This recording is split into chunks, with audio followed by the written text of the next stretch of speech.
Welcome Welcome to to Shade Shady and the City. City. I'm your girl, Treese. It's Nels. And today we are jumping into our review of season, do not give me line, 15, 15. episode 13 of Married at First Sight. So, welcome back, Shade Squad, and welcome new viewers. If you have not already, please make sure that you hit that like button. And you hit the subscribe button.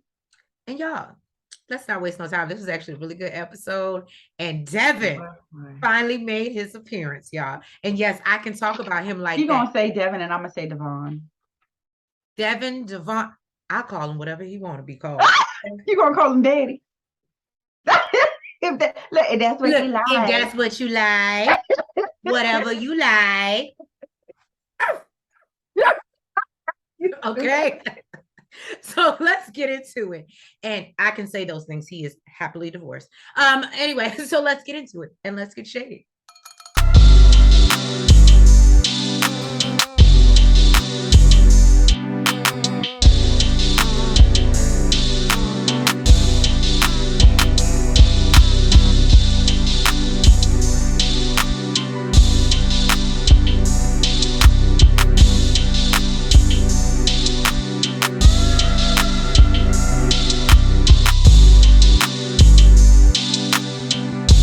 All right, the couples are down to 3 weeks left to decision day, guys. Disclaimer, 3 weeks left. So we see Miguel and Lindy, and they are packing up McGindy to go back to wherever he came from. Now, whatever toy store, whatever nurse, whatever. Now, Lindy and Miguel decide that they if you ask Lindy, she gonna say to go back to hell. She called that a demon child. Yeah. Lindy does talk about how it was a lot for her. And she definitely is going to stay on the birth control for now. Now they decide they're going to go axe throwing. And I thought this was actually really hilarious because Lindy kicks Miguel's whole ass. His whole entire ass. Real.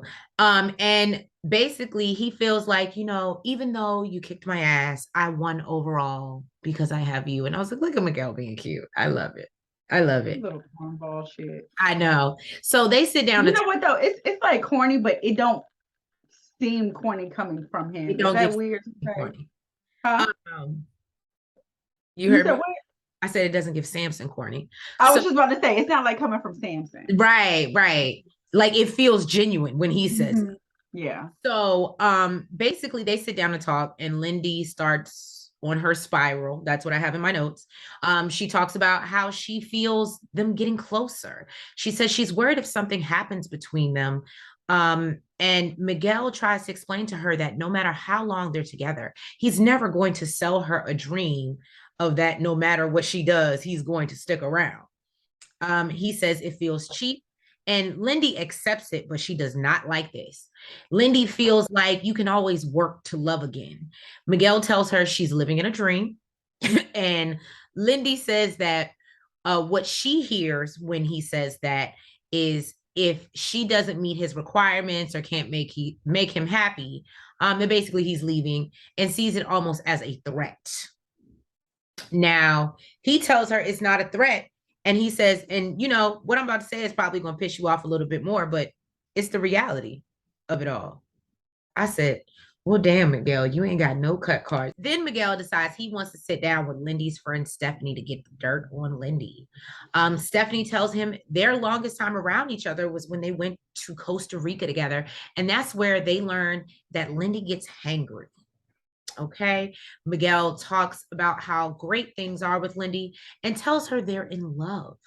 Stephanie thinks this is really gross and then asks if, there are any concerns or deal breakers with Lindy that he has. Miguel admits there is and talks about the baby experience and how it showed him how they handle stress differently. He said Lindy was quick to anger and goes from A to Z, getting ramped up, which we know she spirals. Stephanie can agree that she's seen this in Lindy as well. She said there's been times when they've been at work together and she could be talking about something and Lindy personalizes it. And gets defensive. When it ain't even about her. Right. And he also talks about how she's so quick to recycle negativity. They go through the receipts of her spiraling. This is just what my notes say, y'all. He wants her to work through whatever triggers, so she can work through it and not have these outbursts that she has. Stephanie says sometimes she needs a little reassurance, but she's usually pretty happy-go-lucky. And he said that's why he's surprised, because everything shouldn't trigger you to that extent. And for him, that might be a deal breaker because he doesn't want to censor himself. I said, damn, Miguel. Well, he said it's not a full-on deal breaker. He said, but it could push them apart, which still sounds like it could be a deal breaker. I think he just tried to make it sound nicer, but. Right. Do you want to go into Pastor Cal? So Lindy and Miguel go to visit Pastor Cal. And he tells her she's glowing. She's glowing and wants to know if she's pregos. And she's like, not after McGindy, sir. I'm gonna say like, that's birth control. Thank you. Baby free as long as possible. She says that baby kept them up, and they was waking up every 2 to 3 hours with the lack of sleep and the stress and the tension. She says that what's his face? Miguel took over most of the workload. Yeah. Because she couldn't handle it. So Pastor Kyle wants to talk about handling stress and how there's, some things that Miguel had to adjust to, and he says that he's still adjusting to. I love how Miguel jumped in there real quick. It was like, yeah, let's talk about that. Like this is the point of contention, okay? So he explained the whole thing about her being overtly negative. He says it does affect him because it's a reoccurring issue, and they're getting to a point that they really do need to put the work in to figure out this shit that's going on. And she says like, oh my God, like I didn't know this was boiling up. And he's like, well, no, it's not boiling up, but it's a pattern that is not sustainable for him. It needs to be addressed. So Pastor Cal asked Miguel if he's seen her at her worst, and she says that he's seen her intense and little characteristics and her feistiness and her anger, but he has never seen her at a 10. Apparently she's only been a 10 2 times in her life out of her 30 years, right? But she says that she's normally at like a 4.5. So basically Pastor Cal tries to reassure Miguel that she's not crazy, and that he's like, her norm. That basically this is who she is. You can accept her for who she is at this 4.5, and she's only been at the 10 that she has twice in her life. So see, I don't know. I mean, I guess that's good. I mean, I guess everybody gets angry. That would scare me though. He'd be like, so, but what happens when she gets to the 10? Now I fear for my life. I would want to know what got her to the 10. Right. Good point. But Lindy basically realizes that maybe this is her fault because she's always talking about her going from 0 to 10. Right. And brings up, oh, you haven't seen me there. You don't want to get me there. And wonders if this is what he means by her negativity. He's like, yeah. Pascal tells her, you're scaring him.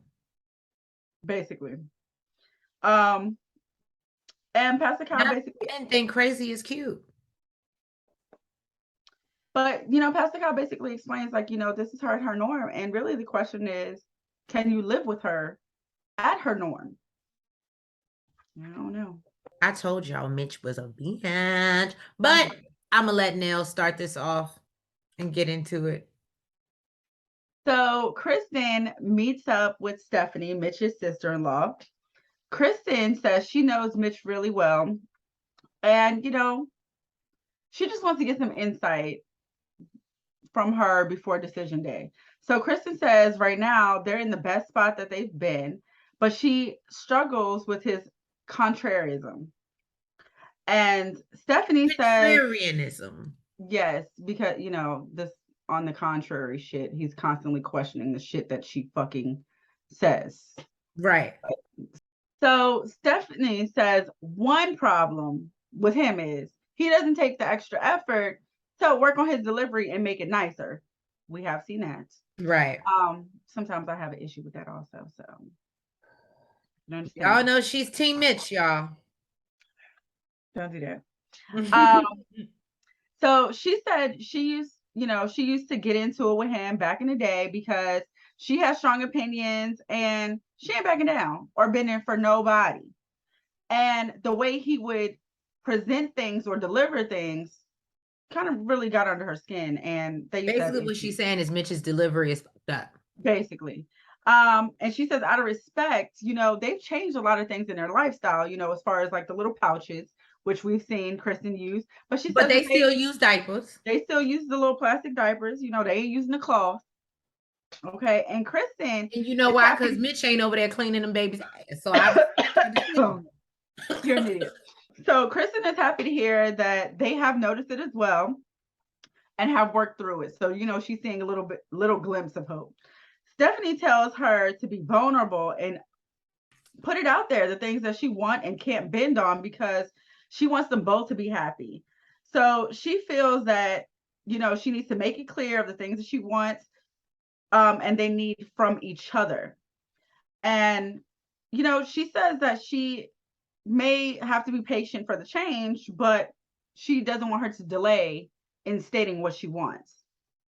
So the couple go to meet with Dr. Pepper, and Mitch says since decision day, is quickly approaching, he wants to make sure that, they're seeing eye to eye on what decision day means to the both of them. And Krysten, she wants to get to a place where it's a full yes from the both of them on decision day. So why are you giving these looks though? I'm sorry. I just feel the shade. I know. So Dr. Pepper stops by and lets them know that the task for today is to help them to navigate some of the things that worry them so they can be truthful to each other and she can be helpful. Krysten says she got a few things that she wanted to talk about. She got a laundry list. Dr. Pepper tells her, look, just start with one. Okay, so she starts with Mitch being an advocate for the environment, and she says it's a great and wonderful thing. Did I say that right? What? I want to upset you. You're being an advocate for the environment. And who wants to live like that, y'all? Y'all can't tell me this ain't crazy. Who wants to live like that? Did I say anything? Did that bother you? Did it? Fuck that, girl. Bye. Tell them bye. Well, she says that it's a wonderful thing, and he's educated her, and she wants to continue to be educated. But she also wants to feel comfortable. She says, for example, her getting her iced lattes, and she feels guilty about it. He says that he's noticed that she likes her iced latte, and he supports her and doing what she likes. And, it kills the environment, Krysten. You're so silly. And, he knows that she loves them and says that forgetting her reusable cup one day is not a deal breaker in their marriage. But it does mean a lot to him to see her showing up in a way that makes him proud to have her beside him when she does use the reusable cups. I guess, he finds that as being supportive. So Dr. Pepper asks, is there a such thing, Shade Squad? Drop down in the comments. Is there a such thing as environmentally abusive? Because that's what I would call Mitch. I would think that would mean hurting the environment. No, meaning you're going to make me pushing your values on about everything in life.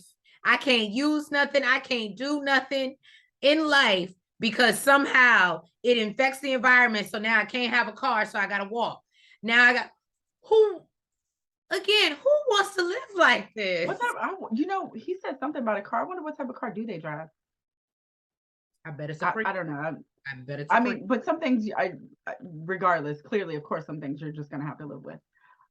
So Dr. Pepper asked if there's anything she would like to do in her life that might upset him because of his particular values. She brings up the house dream of owning her own business and flipping houses and reselling them. And she says it was such a sensitive topic that they really never closed the door on it. And you go. Dr. Pepper asks, what's the problem? What is this issue with Krysten's dream? And he tells her he feels like his ambitions intercept with hers because of the urbanism, environmentalism, and classism that come along with what she wants to do. Now, Dr. Pepper asked Mitch, is there a way that you cannot put the weight of the whole world on Krysten's shoulders? And Mitch agrees that that's part of his goal, is not to blame individuals for larger societal problems. Is it really, Mitch? Or is it your goal to make us all feel shitty about the things that we use every day? Just saying. He realizes that it isn't constructive. Look, Trace. Okay. And, he says that he doesn't want to put those things on her. He goes back into how he views the world and believes that there's a dark side to, again, everything we do. He talks about carbon footprints, human suffering. He asked Krysten, can she handle all that? I just said no and got the fuck up and left. Right, right.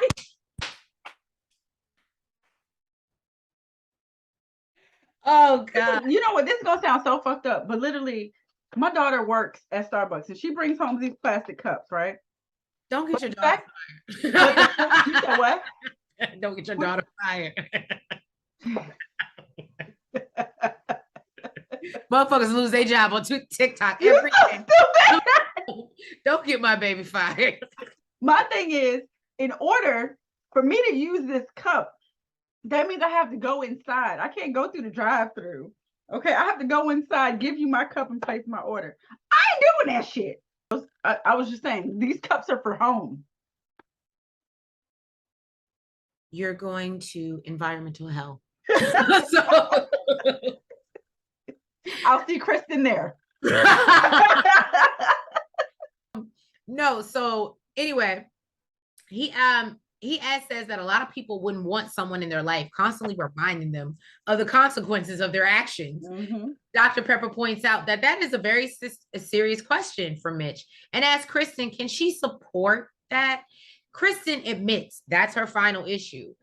She doesn't know if she can support Mitch in his craziness. She said she values synergy, optimism, and friendships. She says when she meets someone, she usually avoids all their bad qualities. She tells him his contrarianism affects her. She respects him for wanting to save the world, but she isn't sure how she can be the person there for him. Dr. Pepper encourages her to be proud of her growth so far. Mitch wants to be clear that this is who he is. That's when I was like, oh, you got your real asshole on, Mitch. He was like, this is who I am. So I just want to make sure she can deal with it. Because this is what it is. Okay, so for this situation. Oh, okay. I will not be supporting him later on. Oh, but for this situation, I didn't take it like that. I took it like he wanted to reiterate that this is who I am. This is embedded in me. I'm not changing. And I need you to know that this is who I am. Not changing. And can you accept that? Can we move forward? Or is this not what you want to deal with? That's how I took it. No, and that's how I took it too. It's just, you know what? Again, the one thing that I respect about Mitch, he stands in his shit. So I'm going to give him that. He let her know, I know it might bother you, but I'm letting you know that I'm not changing. So if this is that much of a problem for you, then maybe we need to have a different conversation. So I'm gonna respect him for that. This is like, it's a lifestyle. This is not just a, I know, I guess fly by night decision. Claiming he wants his marriage to work so much, it just seems like, again, Krysten is constantly compromising and being flexible for Mitch. And it doesn't seem like Mitch is ever really doing that for her. I'm gonna say this though. Okay, so like I said, this is a lifestyle. And I feel like the reason why she's the one compromising is because how can you argue with someone who is doing something good for the environment? It's a lot of work. It's a lot of shit to do. But how can you argue with someone who... I'm not going to argue with somebody with dirty feet. Shut up, Trace. He worries that Krysten may feel that her ideal husband may not have these issues. And Dr. Pepper points out, well, he ain't shown up yet. And I felt some type of way. I actually liked her response. I don't like that. Why? Don't make her feel like she got to settle for dirty feet, Mitch. No. Don't do that. She's saying everybody has their ideal person. Right. It's a long laundry list of shit to meet. Clean and feet. she said that that shit will keep you single. That shit will keep you single. When you're people keep you single, then I need to be single. If you have majority of what you want in this person, okay, but you have to tweak things, there's adjustments that need to be made. What she's saying is the person that your ideal person hasn't shown up yet. Right. And your ideal person 9 times out of 10 won't, because your ideal person in your mind is a perfect person in your mind. Right. They ain't shown up yet, but this is as close as, I don't know, may possibly get to it. And Nels makes a good point. She says, you can't fulfill an endless list. Mm-hmm. And it's also about figuring out if your lives are better together. Now, Dr. Pepper decides she wants to dig deeper, and Mitch asks what decision day means to Krysten, since they haven't said I love you and they've pumped the brakes on sex recently. He wonders if she still has the same standards for decision day or have they changed. He says for him, if they keep pushing forward and agreeing to work at it, that's going to be enough for him to move forward. Krysten says that it has changed because originally she made the stipulation after Mitch said he wasn't attracted to her on the honeymoon. However, she's feel they made progress and feels like that they're on the same page. She says that they can work on the sex and just ask that Mitch be committed to try to fall in love with her and be open to let down his walls. Mm-hmm. Mitch says that he is open to falling in love with her and continuing their marriage. And tells us in the confessional, he said that he was afraid to fall in love before because he feared getting hurt. And Krysten tells him she wants to spend the next few days, weeks that they have left, making their relationship and bond stronger as they go into decision day. They come back from the therapy session with Dr. Pepper, and Krysten is telling Mitch how happy she is that he eased her worry in therapy session about, her whole house flipping ambitions. And Mitch says he's not super capitalistic. However, if it's a great way to make money and it can coincide with his values, then he's here for it. He then takes a big slurp in the middle of their conversation. I'm just reading my notes, guys. I'm just reading my notes to you. She said she was seeking assistance on, how to navigate that and, just kind of walking on eggshells with Mitch. And Mitch understands that he comes with a lot. And that's something that also comes with being his wife. She tells him she thought living with him would be more extreme than it is. And Mitch says, don't worry, just wait. Just wait. He basically lets her know that right now, because they're in a temporary apartment, he's not going as hard as maybe he would. But he lets her know that these paper towels that we use that you think is okay, oh no, we're about to get rid of that, and we're just gonna use cloth towel. Now hear me out. I'm gonna defend Mitch, because Nails can tell you what's in my bathroom. Yeah, but that's not the bathroom. Well, will you wash your hands with the cloth? I mean, but if we're like in the kitchen eating food and shit. Oh yeah, if we in the kitchen. If you took one of my wash rags and used them in the kitchen, I'd be pissed. Yeah. Yeah. So Krysten says she's fine with the cloths, but says it will affect her if she's the one washing them. Mitch washing all of them. Like, sir, you got to jump in and help out with what you're so passionate about. We all see Mitch's house, so we know he ain't doing a lot of cleaning of nothing. Probably because he only wants to use organic products. So I can't stand you. I'm sure bleach is terrible for the environment. So then, as he continues to slurp his food, this is in my notes, y'all, Krysten is visibly annoyed. He says that she literally stops for a second. She's like, really? So then she finally turns to him and asks him if he's always eating like this. And she just didn't notice. Or is this something she's just now realizing? Krysten said she's covered all her bases and asked him his thoughts. And he says he wants to, leave room for the unknown because there will be things that they're unaware of that will come up. In confessional, and I didn't mind that. It's what he said after. Mitch don't know when to shut the fuck up. So in confessional, he says that he did have something to say, but felt it was a little superficial. He admits that he likes Krysten a little more natural. We heard this before, but we're going to hear somebody lie and play in our face, point blank lie and play in our face, verbatim. Verbatim. And says that he likes her more natural and says he hasn't found the right way to say it. Because it's a sensitive subject. Mitch gets on FaceTime with his sister-in-law, Rachel, and asks her for any insights. Yeah, Rachel and that girl are twins. I thought that they looked alike. She just looked like there was a younger point, version. Like when they were on a phone call and she made a certain face, and I was like, God damn, she looked like Krysten. Yeah. But he asked her for any insights of where Krysten may be overall. So she brings up the fact that it seems like his expectations going into the process weren't met. So she wants to know how he's worked through that to overcome it, or if he has. He says, looking back, he feels like it really wasn't about Krysten. It was more about him. And no matter who walked down the aisle, it was mainly surrounding his fears that he had around marriage and commitment. And he feels like it was like a fight or flight reflex. He says that he thinks that he was expecting a girl that was more like surfy, hippie type. Dirty feet. You're just going to keep up with the dirty feet shit. And, once he got over his shit, he was more receptive to accepting her exactly as a person she is.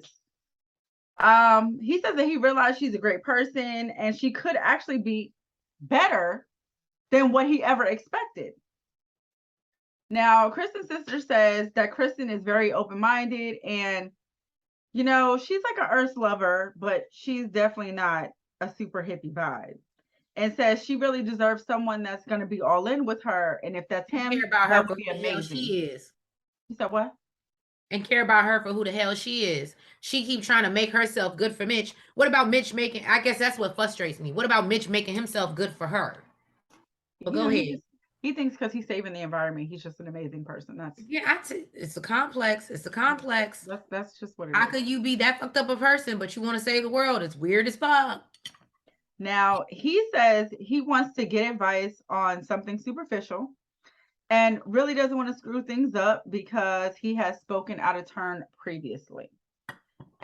And he explains that he really thinks that Krysten is beautiful in her natural state and likes when they're just hanging around, hair tied, chilling with no makeup on, and that's when she's the prettiest. Right. He hoped that she don't. So don't take it wrong, right? Okay. So he feels that that really could be a compliment, but he just wants her not to put on as much makeup when they're together. And her sister says she feels very strongly about this topic. And you got the wrong one today. The wrong one to learn. And she says the makeup isn't necessarily for him or for the male gaze. He tries to interrupt and she's like, sir, I ain't done yet. No, that bitch said, that's my sister. That's my sister. You got me fucked up. Okay. So she says in this case, women, and Krysten in particular, want to present themselves how they feel best. And especially based after on you treated her like shit and made her feel less than when like you were attracted to her. So she explains that Krysten has spent a lot of time feeling insecure and wondering why Mitch didn't like her, and feels that the priority is getting someone that cares about her, and feels that Krysten needs to figure out if that's the person for her. Thank you. Boom. Now. Justin meets up with Alexis's homeboy, Will. He hopes that he can get some perspective from him. He tells him that marriage is a beast. I don't know why my notes say best, but it is a beast. And it's uncomfortable, but it's good too. He says it's been rough and brings up the dog situation. He says it's still a soft spot for him because he could have said he was keeping Maya, but he wanted his wife to feel safe. Can I talk about why does Justin look like he's going to cry in every scene? Will agrees that he thought he was doing what was best for his wife, and Alexis needs to see that. Justin admits to not being perfect. He says he knows he needs to check the way that he speaks to Alexis when he's angry. Absolutely, you do. And you lucky that you didn't get something upside the head with me. The way he be talking to her and going off on her when he get mad. Nah, bruh. I'm sorry. Thank God Alexis, and I understand violence is not the answer, y'all. We do not condone Listen to it. me. Condone I know Alexis gives the vibe that she don't want to be there, like she's not in it. But let me tell you something. At the aisle, at the altar, I would have turned around. So the fact that she is still in it, right? I give her props. And nigga, you got the nerve. She's just not that into Justin. She swiped twice. She wasn't interested. And you got the nerve to fucking come at me like, boy, bye. So, anyway, basically he also talks about not wanting to carry over that behavior if they were to have children. He doesn't want to argue in front of his kids. Will says he feels like they're both going through a lot, but thinks Alexis wants this as well. He said, wrong again. You don't know your friends. He said, look, he didn't even know that it was still a sensitive topic. Right. So they haven't been talking lately.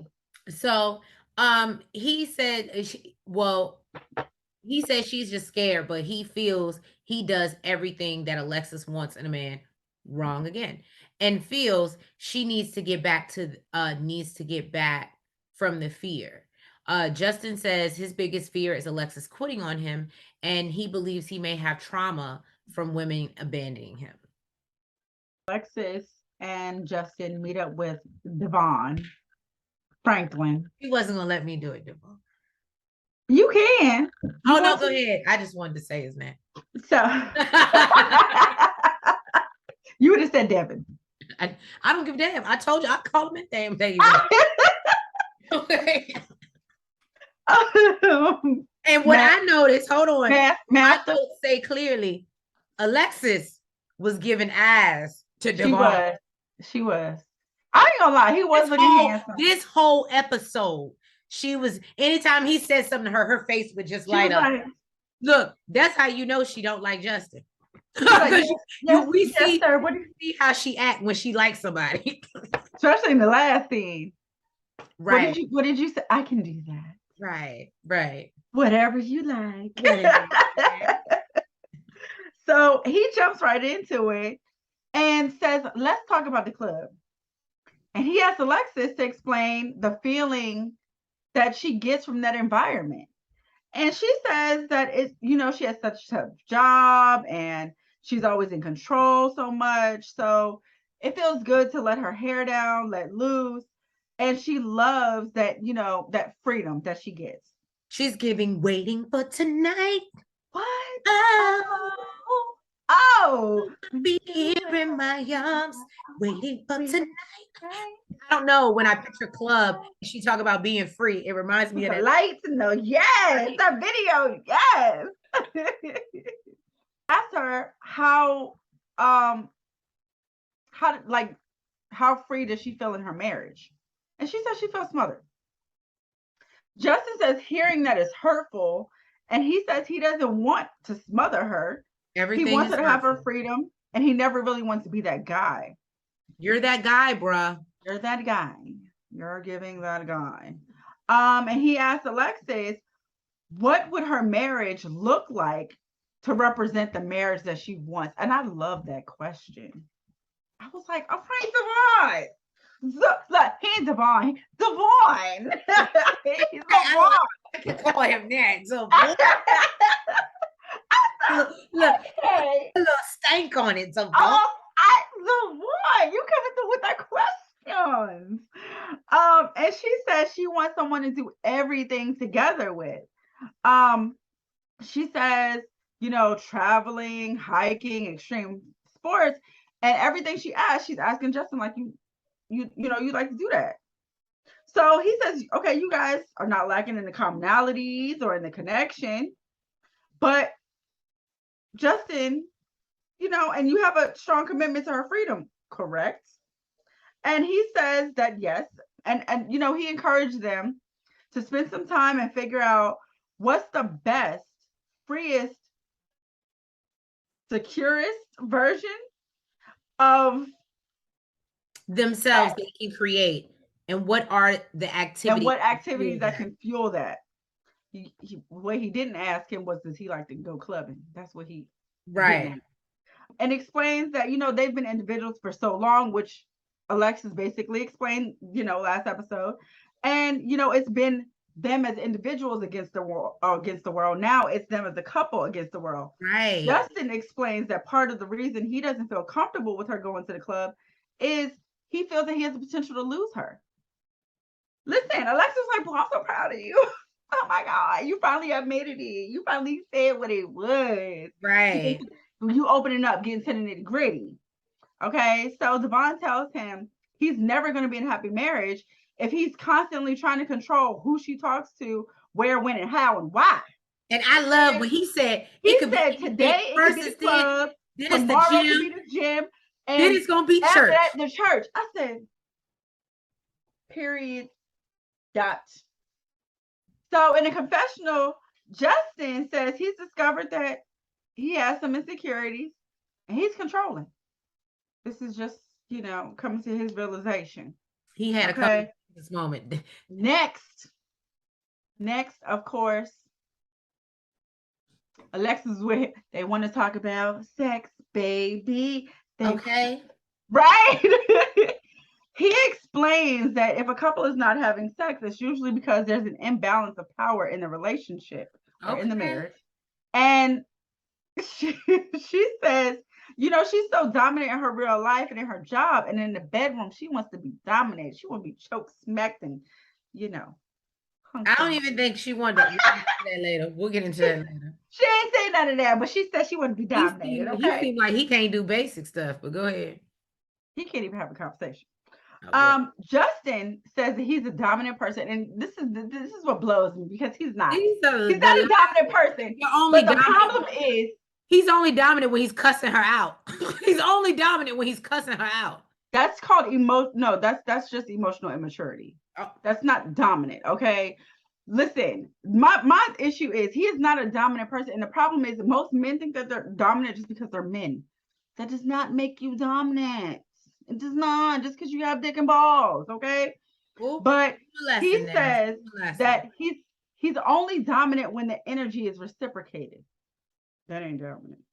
I can understand you wanting to know that, it's okay. It's a yes. You ain't trying to take the goodies. Right. But, sir, you got to make her want your goodies. That's being dominant. I'm just saying. So, he feels like it's a turnoff. And it makes him feel insecure when, I guess he wanted, she don't, or she's not giving that same energy. Devon says that he can relate because, and looking back and at his wife, he was looking for signs. And he says the we is a sexual fulfilled marriage. Mm. I can't stand you. And he explained that what she wants is a confident Justin, and part of that confidence is looking in the mirror and looking back and loving who looks back at you. And I don't know, after this session, it's looking like they might be consummating this marriage, because I don't know, they was giving very much sexual energy. Okay, it was giving sexual healing. I don't know what the fuck was going on. Devon, you did it though. You broke through, sir. You broke through. We hope. Nate and Sasha meet up with Pastor Cal to discuss where they are in the marriage. After complimenting them on how good they look together and discussing their intimate weekend that he said was a little bit embarrassing, he goes deeper into their intimacy and asks whether they've exchanged I love yous. Stacia lets us know that she does love Nate, while Nate admits that he still hasn't said it outright. However, he told her he admires her, and he says he believes admiration ties into love because of all the qualities Stacia has. And I said, Nate, that's that Pisces game. Run with it. Run with it. It flow like water. It just flow like water. Y'all niggas, y'all just don't even be knowing. I get it. Are you relating to the male Pisces, Tris? I'm just is that what you're doing?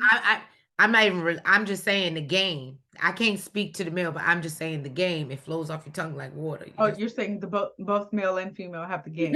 Yeah, we got the game because we just go with the flow. Just go with the flow. So anyway. Y'all both got a lot of other shit too. Don't do that.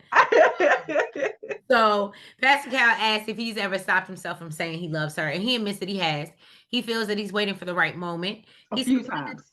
It's right. He said one of his insecurities is falling in love and getting hurt.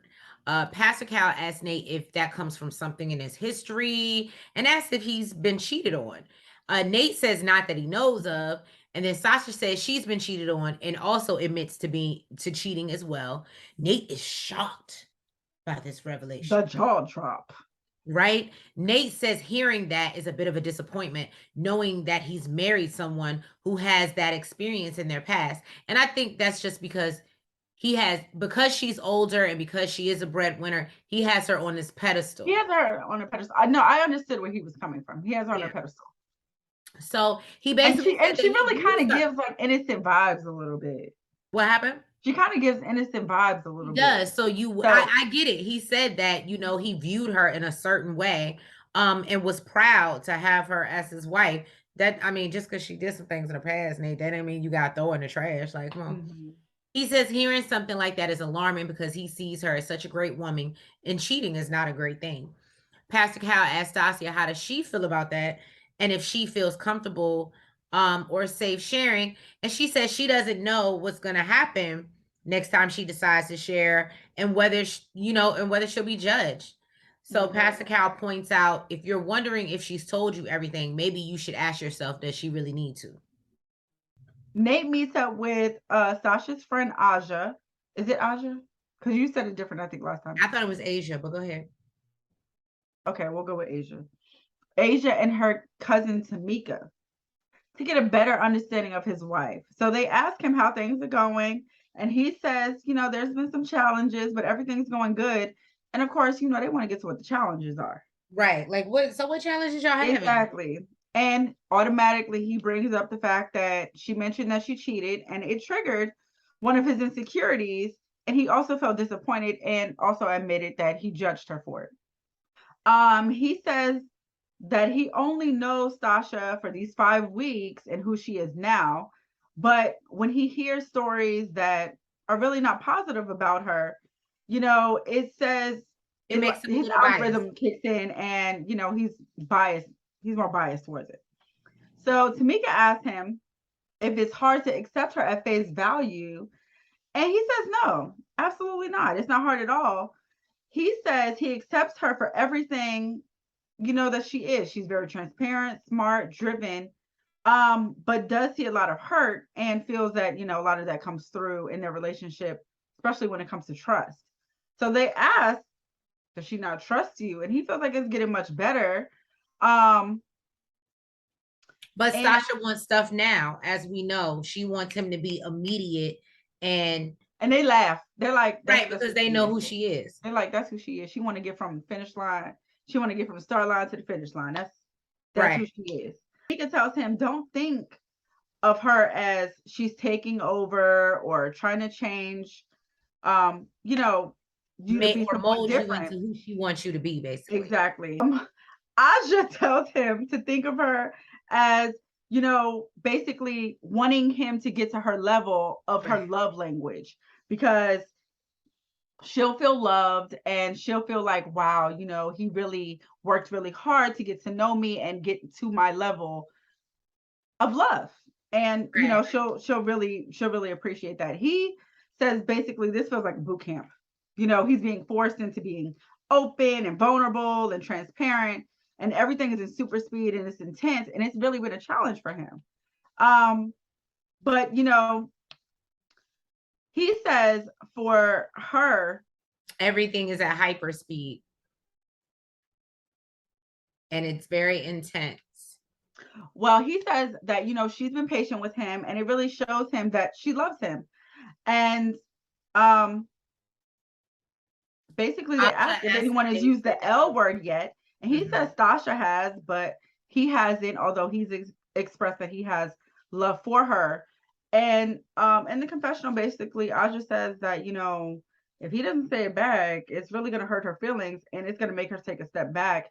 And yeah, she ain't really gonna be feeling it. Like, damn, a tough cookie, y'all. And Tamika asks if there's a part of him that he's worried that he won't be able to live up to what makes her happy. And he says, absolutely. I think that's part of his insecurities as well. Right. Because he has her on his pedestal and he feel like he can't reach it. So then Stasia sits down with Nate's friends, Teddy and George. Teddy asks how things are going as they're approaching decision day. Stasia says she feels they're doing well, but they face some obstacles and some conflict. She says she welcomed it at first because she wanted to see how they, got through it. She says they're still very loving towards each other. And Teddy says he knows because he talks to Nate and he's happy as hell. He's happy as hell. Right. She brings up, well, that's funny because when we met with Pastor Cal, he kept talking about how he loves certain things about me, but wouldn't just say, I love you. George says that he's personally known Nate for 15 years and he has never heard him use I love you with anyone outside of his family. He thinks maybe there's still a wall up. Stasha asks, so you've never seen him in a serious relationship? And they both admit that they haven't. And George says most of his relationships have been in high school or 1 or 2 dates, but nothing more.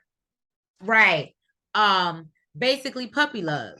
Stasha says in confessional, she thinks it's ridiculous. A grown 35-year-old man has never been in a serious relationship, never been in love, never experienced this before. So how would he know when he is? George tells her no one has ever gotten to Nate to test his love, test his mental. And Nate realizes he has to step up to the plate. He feels that the only thing holding him back is, he said, express himself to her won't be natural. And Stasha questions, why is that? And he says he thinks there's something behind what he feels about a person. And he has to know, like, this is it. And I guess it'd be very final. George says once he feels that, he'll start to open up and be more receptive to her. They explain that she just needs more time, and Sasha understands and says, I'm trying to be patient with him, but I'm not trying to be in a loveless marriage. Period. Okay. So she says she sees him opening up more, but she feels like when she's trying to explain things, he's not very receptive. He's either receptive or defensive.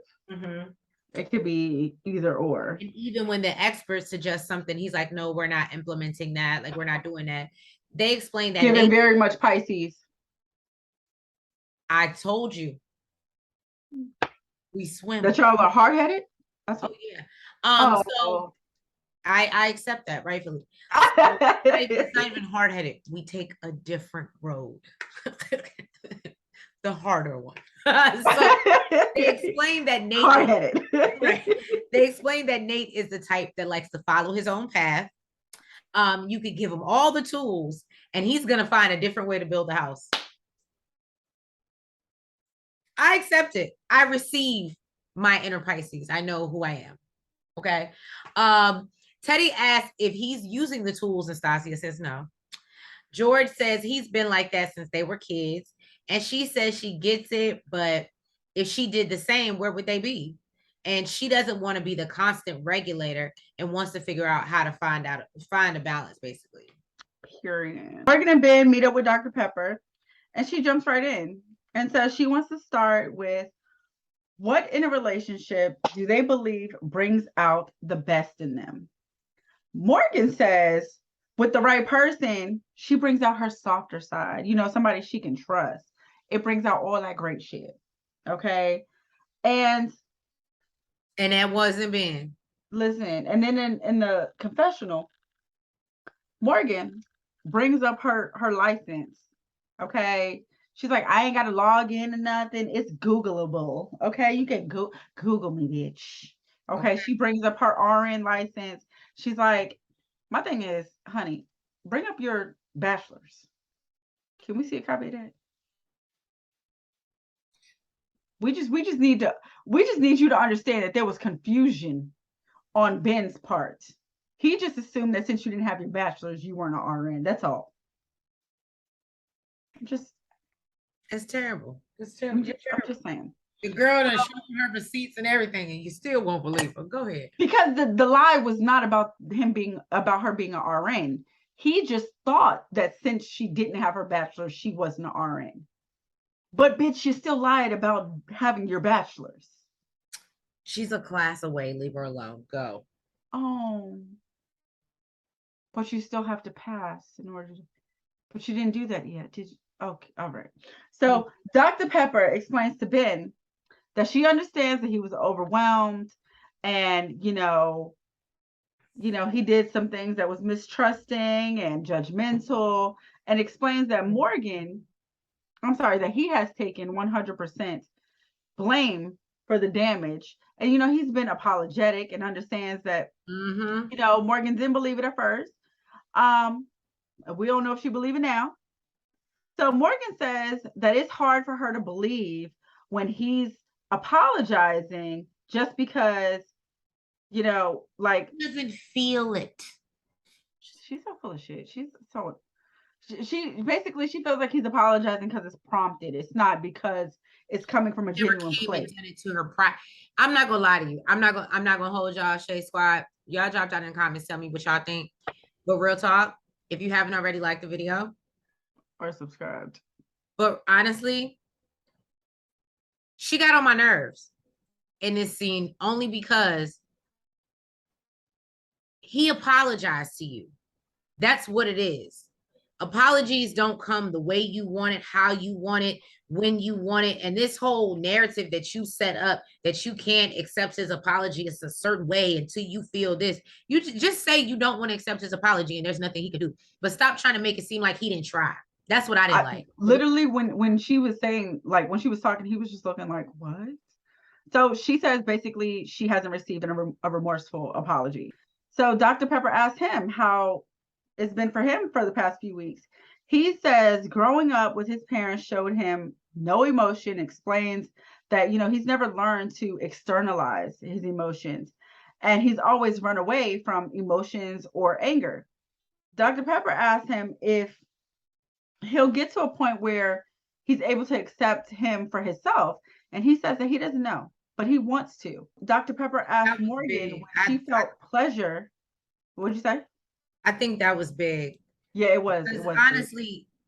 Bro, you too old to be out here still. Like, I understand your parents might have traumatized you, but you grown, you on your own. Like, so Dr. Pepper asked Morgan when she felt pleasure in her relationship, and she says that they had a good time together.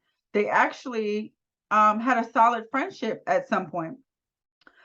So she asked her, is it reconstructible? And she says on her end, no. So Dr. Pepper says she's sorry that, it's come to this, and says it sounds like it's decision day. See how Dr. Pepper ended it. Because let me tell you, by that answer that Morgan gave, what I took it as, not on my end, but if he wants to keep trying, I'm gonna let him. And that's why I'm happy Dr. Pepper just came in and said, so basically we're done here. Exactly. Stop playing in our face. And Morgan agrees. She feels that at this point the marriage is over, and she says she wants a divorce. Ben says he agrees he wants a divorce as well, but for different reasons. He wants to figure out who he is genuinely. And first of all, Ben looks so unbothered. Ben looked like he was so ready to get out this marriage. I ain't never seen Ben look so calm, cool, and collected since he met Morgan. And he says that, he's not ready to be married. And in the confessional, he says that he feels like he's letting his family down once again. He's the only person in his family who's not a doctor. And now he's the only person in his family who will be divorced. He says he genuinely was hoping that they could have worked things out. You know what is sad to me is that when Ben first came into the show, he was like kind of like a little bit corny, but like he was like laughing and joking, and you see him completely withdrawn. He completely changes. Yeah, he's completely withdrawn now. Even around his friends who he feels comfortable with, he's still. You can see like this affected him. So I really do hope that he gets the help that he needs, and he is okay accepting him for who he is. It looks as if everyone is getting prepared for the group, I guess, pool party, cooking on the grill, playing volleyball in the pool. It looks like so much fun. Ben is there and says he and Morgan are on talking terms. He wants the best for her, but doesn't really care if she wants to receive his apology or not. I told y'all Ben is done. Ben is so depleted. He ain't got nothing left for Morgan. He just really want to see his friends for his last night because he made great friendships. He just want to, you know. He said he made great friendships, great memories. So he just wants to say his goodbyes. Now, Morgan asks Krysten how she's been as they're sitting poolside. Krysten says she's taking back what she wants and not so focused on what someone else wants. Morgan says she loves that for her. She says that she's been trying to keep the peace, but says, don't worry, she'll have her moment. And she will. We learned on the way to the pool party that Rachel has given her a phone call, y'all. And this is her sister, if we don't remember, and it's telling her about the conversation about he want a hippie. Wanted her to be more natural and be the hippie girl. And she tells Morgan, it's not time yet. It's not time yet. But it might be time to plant the seed. And she knows she'll have her time, though. She says it was very inconsiderate and rude to ask her sister for advice on how he wants her to look. So then they all sit down to talk, and Miguel is asking everyone how their visits with the experts went. Lindy asked if Morgan and Ben even had a visit. I was like, well, damn, Lindy. Oh, did she? I didn't catch that. She was like, did you guys even have a visit? That's some Gemini shit. Morgan says yes and tells him that they had their decision day and tonight is their last night. Alexis's face was everything. It was everything. She says it's bittersweet, but she's going to miss all of them. Then Alexis, being Alexis, is who she is, asks Ben how he's doing, and he says it's bittersweet for him as well, but he's focused on, working on himself. It's I don't know. It's like now he doesn't even have his own thoughts. Right. I liked Ben in the beginning of the season. I agree, because now, but I think he's so scared if he says anything, she's going to eat him alive, that he's just shut down. Anyway, basically, Ben actually hints to it's his last day with the couples, but that it also might be his time in San Diego might be ending. And that he's in therapy and just kind of looking forward to new adventures, just continuing to grow and become a better person. Morgan said she did what was best for her, and she knows confidently that Ben is not the partner for her. That's what I'm saying. Like, you've already said you don't want to be with him. Y'all already not together. This is your decision day, but you're going to continue to pound. He is lacking class. I don't know. I didn't like that. He is lacking class. But basically says Ben is not the partner for her. She said Dr. Pepper keeps asking the question whether they could be friends, and it's a no. She feels like in order to be friends, she would need to be able to trust him to some extent, and the trust is no longer there. How many times are you going to say that? We know. She's a vindictive bitch. Alexis says Ben. Well, I just don't like her. I don't know. She just took Ben and just ripped his soul. I just don't like her. A couple Beyonce records. Anyway, so Alexis asked Ben the same question. He says he could be friends. He wants to see Morgan do well. Ben admits he wants her to accept his apology, but knows she doesn't have to accept him into her life. He says everybody heals in their own time, but he feels like she'll never be able to move on until she forgives him, or it's going to be stored inside her, and that's not good for her mental health. And I'm not going to lie, I do have in my notes, really, Ben, after everything you've been through, I don't think you should be given You're talking about mental health? Right. I don't think that you should be given the mental health. I ain't gonna lie, I thought the same thing. I was like, let's not get it twisted. He ain't wrong. Know your audience. He's not wrong. He's not wrong. Okay? He's not. He's just, it's the wrong message. It should not be coming from you, sir. Right. It's the wrong messenger. So, and he feels she needs to let it go. So then Sasha speaks up about her and Nate. She lets them know they're doing well and that Pastor Cal is pleased with how they're doing, how far they've come, especially Nate. And that was really it. They move on to Lindy and Miguel, and she says they're doing great. They ask about the baby, and they let them know the baby was sent back. Lindy believes we got a tiny little wiener. Apparently that's fitting for Santiago's. And so I guess Miguel is joking or implying that he has a tiny wiener. I don't know. They skip over to Justin and Alexis, and Justin talks about how they discuss intimacy. He said it was interesting. Alexis looks over. Well, for my notes say Alexis looks over the conversation before it even started. He said he realizes that they are different in that area. Alexis wants someone to be dominant, and he had a hard time being that person if he doesn't feel it's reciprocated. So Mitch asks if he means he wants it to be welcome, and Justin says no. And then he's like, yeah. And then he's like, I want Alexis to feel the same way. Alexis says she will do what she has to do, but overall, in a relationship right now, she needs that dominant energy. I can understand where you're coming from, girl. Justin says that he understands, but he also needs to feel comfortable too. Miguel questions if they're still in love, and he says, of course, but he has mixed feelings. Mm-hmm. Sasha asks if they're confident going into decision day, and he says he doesn't know yet. He says a lot has happened and he needs to sort out everything. He says it's been rough, but it's also been great too. I love Alexis. Alexis tells him, if you ever have a question whether you have to choose me, choose whatever else. Don't. I should be your obvious choice as your wife. Period. She says she understands that's not fair with this process, but that's what she wants and expects. Period. She says she told him before all he asked for was for time and patience, and that's what she's trying to give him, decision day or not. I said, okay. Mitch says that they met with Dr. Pepper, and he feels that, she really gets them as individuals and as a couple. He says the theme was... Weird too. She don't live with her husband, but that's good. Go ahead. I still like her, but go ahead. You coming for Dr. Pepper now, bitch? Chase!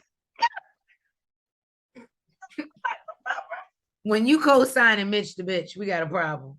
Even my God! Even Lindy crazy ass know what's up. Oh my! Did you call Lindy? Oh, you. Oh well, okay. So he says the theme was what else is holding, either of them back. Alexis be shady as fuck. She wants to see the drama. That's what I'm telling you. She's a shit starter. This is why Nate said what he said. Yeah, because even in the last scene when she was like, "Oh, so what is that?" Like I feel like she knows what she be doing. Yeah, she does. Yeah. So, Alexis brings up the fact that she was glad that he could put, he could see past the issue with her wearing makeup and dressing up and things that, initially bothered him. Krysten asked if he's over those things. And he's confused. He's like, did I even say that in the beginning? Apparently, some people said yes. He did. Here come her messy ass husband. Yeah, you said that. You said it. You said it. I think Miguel and Nate was like, yeah, I don't remember. No. Justin was like, no, you said it. Yo, Justin's co-signing ass. Yeah, you said it. But, Mitch, living in his shit as he usually does, he says it's accurate. I just didn't realize it had gotten around. And, he didn't want it to because he didn't want to come off as a controlling husband because he's not. Krysten is looking in the camera like, yeah, not at all. Sorry, yeah, not at all. You're not controlling at all. Bullshit. So they ask him how he feels now, and he says he doesn't know yet. He says they were talking about decision day and what it meant to both of them. He's trying to segue into a whole other conversation. Change subject. And Krysten says that they're both undecided, and she wondered if she could even be Mitch's wife. And more recently, she's been wondering if Mitch is who she wants to be with. Okay. She feels that she needs to the tables turn. She feels that what she needs is bigger than what can happen in this next 2 weeks. Okay. And Sasha is over there on the sidelines talking about, you think they're like, you think they're gonna make it? Sasha's like, no. Hard no. It's a hard no. The answer is a hard no. So all the therapists come in, they show up and join, and they're like, surprise. You're right, surprise. I wish I had a little confetti. Surprise. I just wish I had confetti. Devon says that he was listening to Alexis and wants to know if she can make it a little bit easier when it comes to the intimacy. And she says yes, and he wants to know what the hell that means. What you mean by yes? She said yes very vibrantly. Whatever you say. The whole time she was sitting there like this, and Devon walked in the room, and now it's whatever you like. Whatever you like. Oh. Right. But he wants to know really what that means. And apparently her and Justin had a conversation, which Justin did not mention, but they had a conversation that morning. And they talked about about her, helping him in that department and being a little bit easier. But she tells him, like, he got to give a little bit more because it's only been one night. So yeah, I'm gonna help you a little bit, but sir, you still got to show me you want it. You're gonna take it, you're gonna grab it, you're gonna choke it. What it was giving me when he was like, oh, we're doing it equally at the same time, and I've never done that before. And I was like, I don't understand. Justin, what you like you all that man got is height. I think he was lying about whatever. Yeah. Because it's not giving that.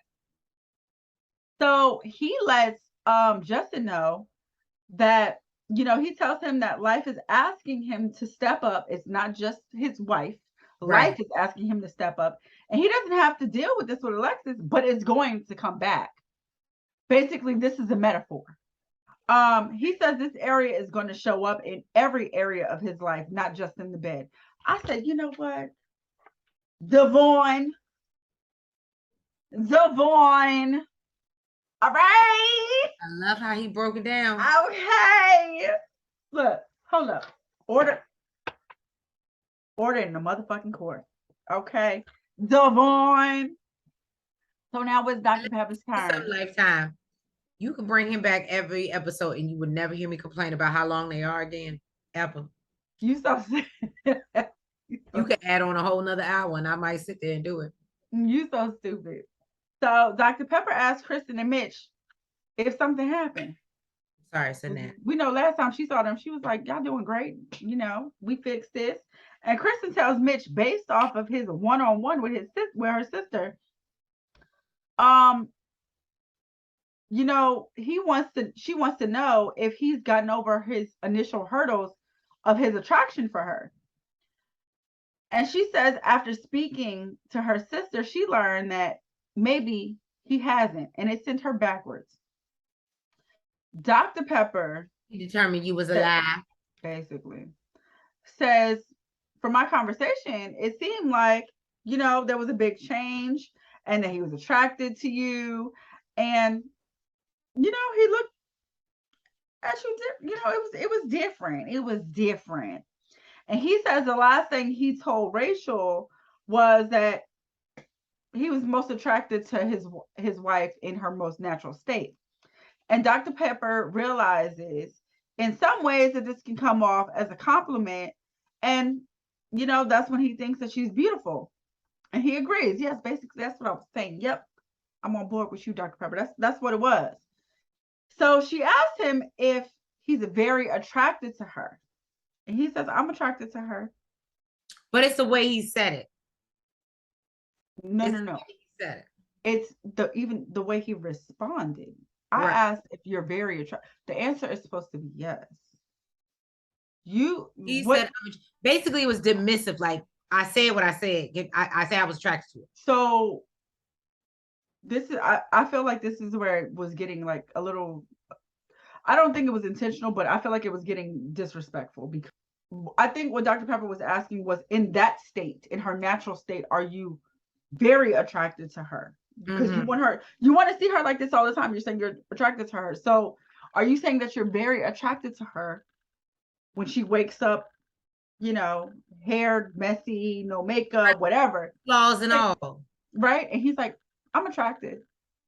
Pass the cow. And Dr. Pepper was like, okay, the way I heard it was, so basically what you're saying is you want her to be in this natural state, but you're not even super attracted to her like that.